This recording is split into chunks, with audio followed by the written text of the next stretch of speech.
Attacks are what make the sport of cycling exciting. It is a way to wage war against your opponents, to challenge them to keep up with you as you intend on making them look like second-class riders. Remco Evenepoel is no stranger to this, and he has astounded us on multiple occasions, but here are 5 of the best times that he attacked and made us go, whoa. Starting with last year's Welter Algarve, here we had some serious faces to fear, such as Maximilian Schachmann, Miguel Angel Lopez, and even the serious team Ineos. But here, this did not make Remco the least bit concerned on stage 2 of the race, where he was about to make eyebrows raise and realise just how good this young kid is. There were plenty of attacks before Remco did his, but they were all to no avail. But then when the end was in sight, Remco took his chance and went for it, and made a massive gap between him and some of the most elite riders in the world, making it look like he was moving on a flat surface. But no, this was a steep climb up the Alto de Foyer. He may have slowed his pace down a little at the end, and that incidentally made Maximilian Schachmann catch up to him, but it wasn't enough because Remco gave it a few more efforts to secure a stage win. Moving on to the Welter Albugus, where he would make waves again on stage 3,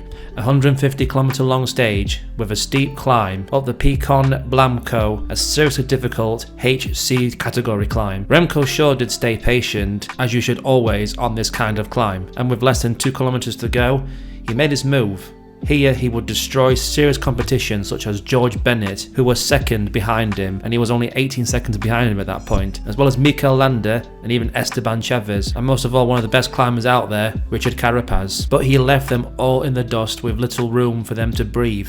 Something a little more recent now, and as well as after his horror crash at Il Lombardia, Remco would take his chances at the Tour of Denmark on stage 3, a 219km long stage, where we would see him show off why one day Pogacar will definitely be sweating when he comes to the Tour as a more mature, older and experienced rider. Anyway, this attack went off so early he managed to show off his impressive engine and lapped the peloton as if it was nothing, making every one of these older and more experienced riders look like amateurs, showing he can do not just the mountains but also a very long, enduring, flattish, hilly stage. Now back to his early days with Deceuninck Quickstep in 2019 when he was just 19 years old and showing off to the world that he is to be feared, because winning a World Tour level race at that age is nothing to shrug off. Of course, he wasn't the first to attack, he responded to an attack made by the Latvian talent Tom Skuns of Trek Segafredo, who we have interviewed before as well, just to let you know. But with less than 9 kilometers left,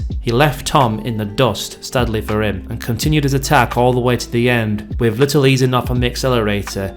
It was literally all gas from there on in, and he would finish 38 seconds behind Greg Van Avermaet and Mark Hirschi. And finally, his best World Tour performance by far at the time of this recording is when he made a win on the mountain stage yet again, no surprise, with it lasting 173 kilometers long at the Tour of Poland. And in this case it was a special one, as at the 51km mark he just thought, this is my time to destroy, and he did it so incredibly Jakob Fuglsang couldn't even get anywhere near him, as he finished 2 minutes behind the Belgium youngster, and then Simon Yates came in at 2 minutes 22 seconds behind him as well. It was just a simple bloodbath. He even went to win on the whole race as well, with a massive gap against Fuglsang, and it was definitely here where everyone thought that this guy is the heir apparent to the throne of Eddy Merckx. And of course guys, that is the end of the list, I'm afraid. We hope you enjoyed it, so please like it before you go. And of course, the most important thing for you to do is subscribe to the Cycling Dane Extra channel, as well as the main channel